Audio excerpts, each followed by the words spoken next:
I guess this kind of takes it to another notion that, like, I don't have the quote in front of me right now.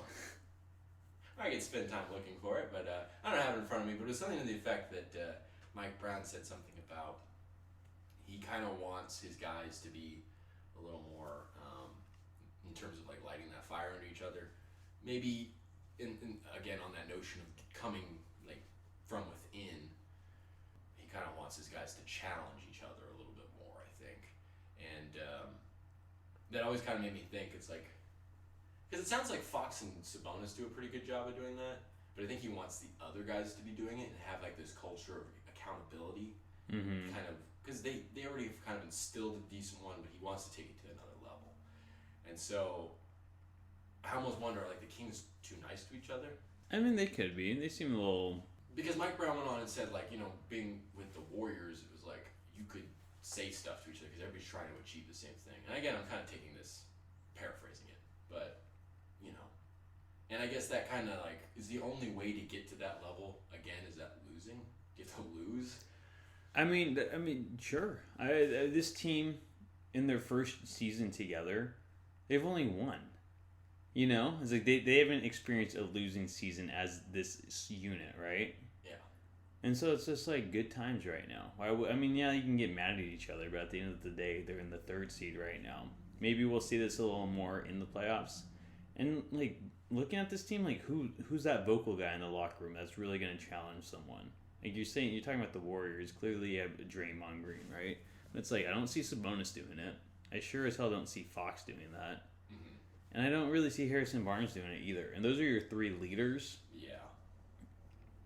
Yeah, I think you're right. I don't think there's anyone on that team, the team right now. Like you said, maybe a loss. Sabonis and Fox will, you know, they're the best players. They're going to be working the hardest. They'll maybe probably get a little more pissed off than other players if they lose. So one of them does need to turn into that guy. That's why I was like so happy when Trey Lyles shoved Brook Lopez. I'm like, I don't care like if it was warranted or not. It's like at least at least someone on this team is gonna stand up or like show like a fire or anger. I feel like everyone's just like so happy and stuff.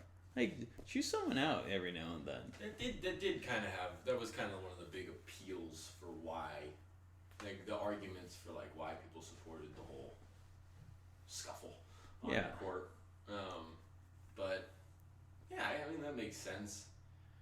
I always kind of wonder if Monk could be that guy, because Monk was, you were at the game, so you weren't watching the broadcast, but you could see, because Monk got injured in pregame warmups, or just kind of tweaked or did something, kind of sustained some lower leg soreness. He was a late scratch, so he came out to the bench I think midway through the first quarter, and he was doing a lot of talking to the refs, a lot of talking to the guys. And I know he's kind of he's a little far less intense than Draymond Green, but he could kind of carry out that role, I feel like. Because he constantly says, he's like, I just want to keep the guys together. And it's a completely different strategy to Draymond Green being in everybody's ear, being kind of an enforcer that cracks the whip. But I think Monk could kind of take on a similar form of that. I think Monk can do it as well. But he also comes out, he's also like that guy who's always smiling and stuff, which isn't a bad thing. But it's like sometimes it's hard to like relate the two. Yeah, it would be a way different approach. It would be a different approach, but I was kind of thinking Monk too when I was speaking. He just seems like a vocal guy, and like a vocal guy regardless is helpful. Yeah. Like you don't really see Sabonis or Fox being that vocal guy. And, like, I guess now we're really kind of honing in on something here, because that whole concept of he just wants it and needs it to come from within, because you can't just keep saying the same thing to the guys, because then it's just like, well, now you're getting stagnant with the same message. He always has to talk about how he has to kind of make these appeals in different manners and have different coaches doing it. So it's really important that they get that kind of locker room voice. Yeah. I mean, I think Sabonis does a good job on the floor of kind of being like a bit of a general, and Fox is a pretty good in that same light, but who cracks the whip? Yeah. I guess. And I don't know that there's really anybody on the team that cracks the whip. I don't think so. You know? I just don't see anyone with that vocal presence. Well, it's if Kessler Edwards just started talking shit. You just leave the new guy, and he's just like, all right, motherfuckers, turn on. Maybe that's what the Kings need. Video's going to surface of Kessler Edwards just clocking like Davion Mitchell. Who Who would you want? I mean, I guess this is a question that we did no research on, but maybe that's what the Kings need to look at in the free agency next year. It's like, because like you have Harrison Barnes as your vet, and yeah, he's a good leader and stuff. But he's not the lead by example. Yeah, exactly. He's not the whip cracker like you were saying. So maybe they need to look for one of those guys. I can't think of. I mean, obviously Draymond's the prime example of that guy. So I'm having trouble thinking. It's difficult because if you're gonna bring somebody from the outside, they'd have to. It wouldn't be Draymond, but it'd have to be somebody that has with his caliber. Yeah, that somebody that's like, true. That can come into a new place and command respect. Because you come in and try to act like Draymond and not be Draymond Green with all the rings and the success. What about just like an old head? It was silly because they were expecting him to contribute, but I always thought that Tristan Thompson was really good. That is true. Tristan was good. Very good vocal leader. He was. Where is he? He's working for ESPN. Is he? Yeah. He's out. That's crazy. ESPN or something like that. Yeah. But something like that. Yeah, I guess like an old vet doesn't have to play. I guess. No. But it has the experience, championship experience would be huge. I know we were talking a couple of weeks ago about like just based on the way he plays on the defensive end in terms of being this tenacious player. And it's been kind of a constant process that really I don't think has paid off so far. Like last year, it seemed like Davion Mitchell was gaining a voice.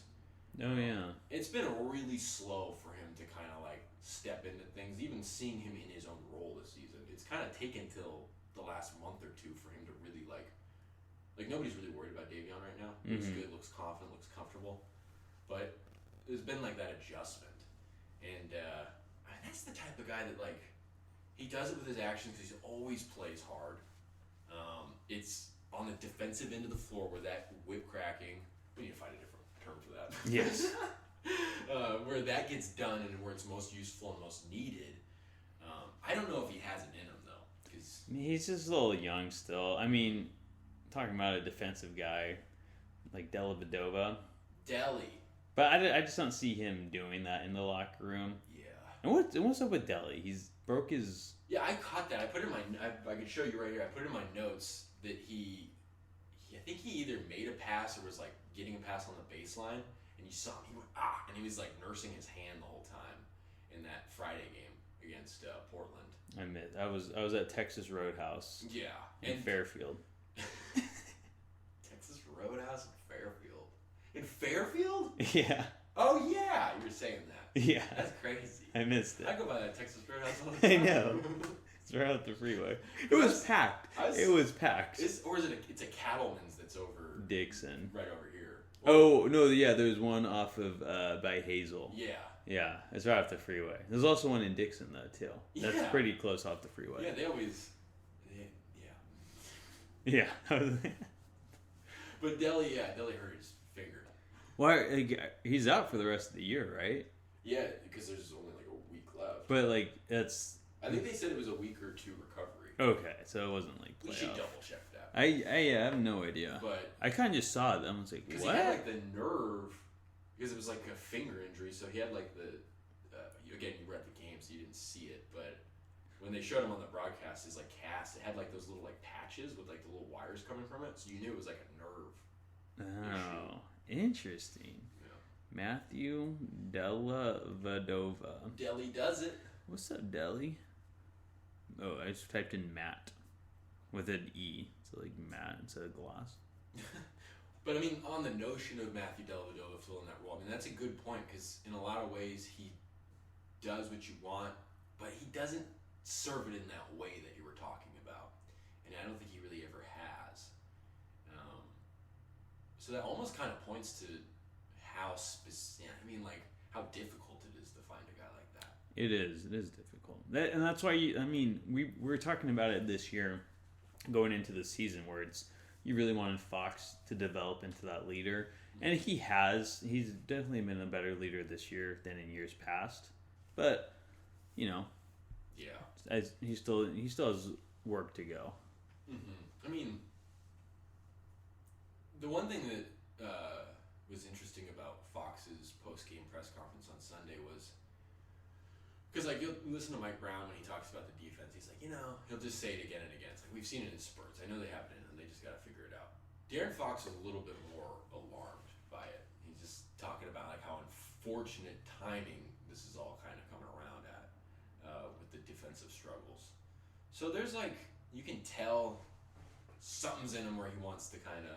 So maybe there's a different animal within Fox, and maybe that comes out in the playoffs. You would hope so. I would, but sometimes I wonder about Fox's accountability because, like, after that play on Sunday, I don't remember who asked him. They asked him like, "Did you not know that they were going to double team?" It didn't. When I watched it, it didn't look like they were. You're referring to the last play of regulation, yeah. Yeah. It just based on the way Fox kind of got like his back up against the half court line, almost seemed surprised by the double team. It seemed like they were almost expecting them to just let him go ISO, and he was just like, "No, we knew it was going to be double team." And it's just like, you have to admit though that was really not handled all that well. No.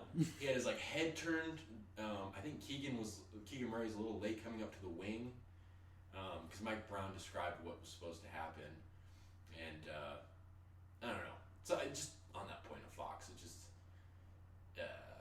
it's the same thing with the Brook Lopez thing, where he's just like, they asked him about it, he's like, "Well, if Giannis would have just dribbled it up the floor, none of that would have happened." I'm like, I don't know about that answer. Sometimes I just feel like like you said, he's made tremendous strides as a leader. He's done a really good job, and he kind of is a vocal and lead by example type of guy. The way he's kind of shown his mettle on both ends of the floor, but I still think there's I don't want to call it maturity because he's a grown man, but there's still steps that can be taken, which almost gives you hope that he could fulfill that kind of. I don't want to say it again. Yeah, that vocal leader, the enforcer. There we go. That's a perfect word. Just pick up Big Perk. Big Perk. Imagine signing him.